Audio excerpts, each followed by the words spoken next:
Welcome to Legendary Collector Cars TV. Today we are visiting the 2017 Talladega Spoiler Family Reunion held in Murfreesboro, Tennessee.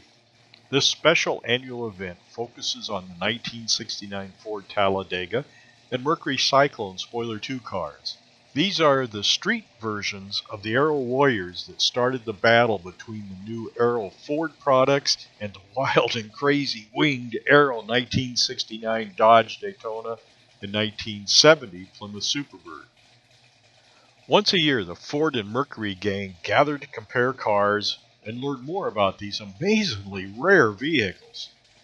During the two-day reunion, members have a mini car show, tech sessions, swap meet, and even drive their cars on a day-long road tour. Of course, there's also plenty of time for social activities.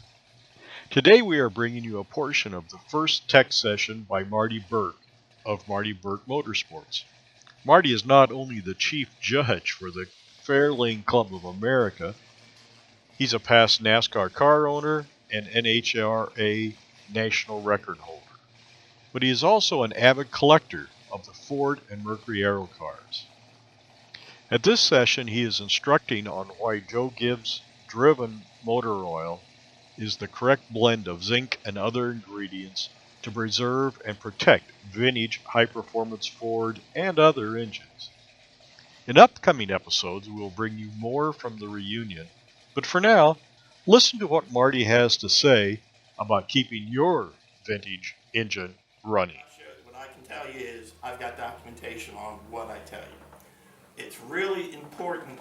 You'll hear about zinc, ZDDP. It's a word got that long, I'm not going to try to pronounce it. What happened in 1996, the EPA has started reducing zinc in oil. Our cars need 1,200 to 1,400 parts per million of zinc. The EPA reduced it down to 800 parts per million in 2004, and they reduced it again in 2008. The problem is, if you have a roller cam in your car, you're safe. You can run any kind of Walmart oil. When I say Walmart oil, that's Pennzoil, Quaker State, anything you buy at Walmart. You got a roller cam, you have no issues at all. If you run a flat tappet cam, you're gonna have issues. You know, I'm not going to get into the argument of, well, I've run 1030 Valvoline all the time and I've never had an issue. That's great. I had a guy, as I told you, there's horsepower in oil. Now, some of the racing oil I have is $25 a quart. But it also added 7 horsepower to my motor. And the guy said, I'm not paying $25. I said, that's fine. I said, it's only a little bit of a difference at the finish line. So it's fine. So what does it do? Zinc basically cushions the lifter and the cam. And if you buy a cam today, every single cam manufacturer has a tag on it. It says you need to use zinc or braking oil. Why do they do that?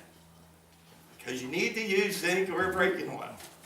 And so the biggest issue that we have found is it all started rearing its ugly heads with big block Chevrolet motors. They were tearing up cam bearings, tearing up cams. You've probably heard a lot of people, we wiped the cam on break-in. Well, they don't have enough zinc in it. So Gibbs, and there's plenty of zinc-based products out on the market.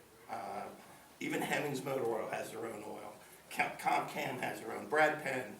Gibbs was one of the first. Gibbs was actually the first. And the only difference, if you take anything out of this, just don't run Walmart oil. If you run Brad Penn or whatever, that's fine. A lot of that on the internet. Oh, we use Rotella. Anybody heard of Ford Motor Company? Said, do not use Rotella in Ford Motors. You can see this. Anybody wants to see it anywhere, I'll leave it up here. I left catalog and decals over there on the counter. You're free to take all of them. But any questions? I like Gibbs. But zinc additives. Here's the problem.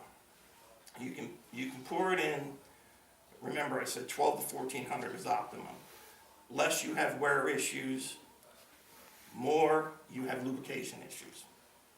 So if you put a zinc additive in your Walmart oil, you still don't know how many parts per million you have. Now, the other thing you need to know is when the Walmart oils took out the zinc, they put in detergents. Detergents attack zinc.